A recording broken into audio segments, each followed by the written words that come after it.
हो हो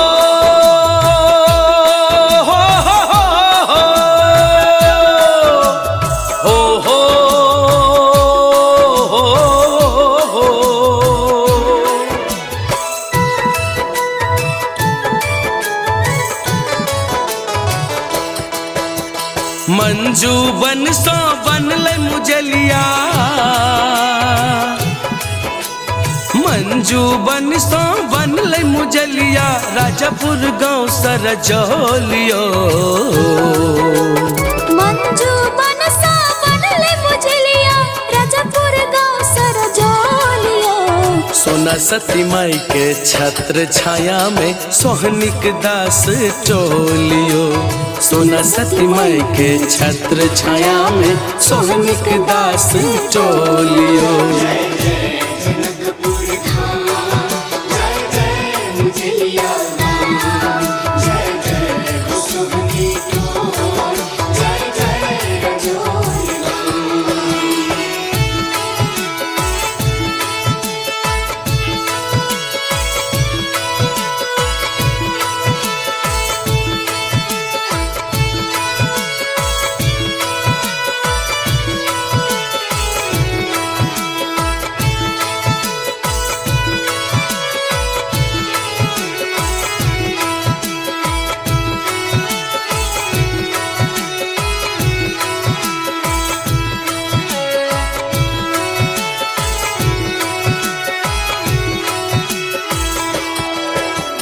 तपन ठाकुर बाबा डिहबार, राजल माय डिहबार नीचे, अनहेर बाट सलहेश महाराज, भुइया बाबा सब तारे छे। मनसाराम बाबा के महिमा गाम नगर स्वीकारने छे, धनिक गरीब सबके घर के माय फुलेश्वरी संहारे छे। सातो बहिनिया मैं महारानी, सातो बहिनिया मैं महारानी, साक्षात विद्यमान यो। भैरव बाबा के छत्र छाया में ऐछ मुजलिया गाम यो। भैरव बाबा के छत्र छाया में ऐछ मुजलिया गाम यो।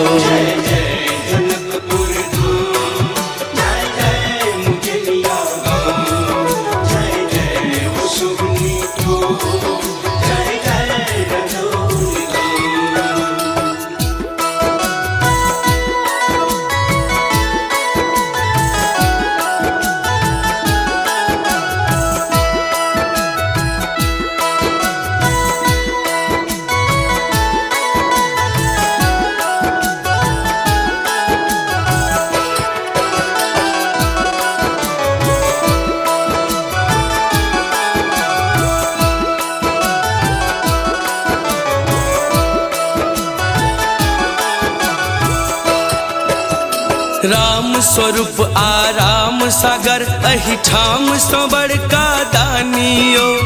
कोदई साहू आ अनुप राउत भगता, भगतिया नामियो।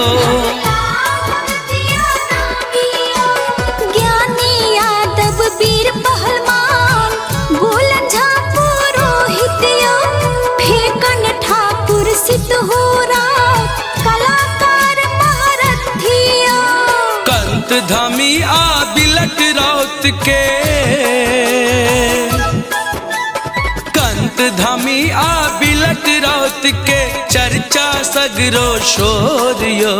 सोना सती माई के छत्र छाया में सोहनिक दास टोलियो। सोना सती माई के छत्र छाया में सोहनिक दास टोलियो।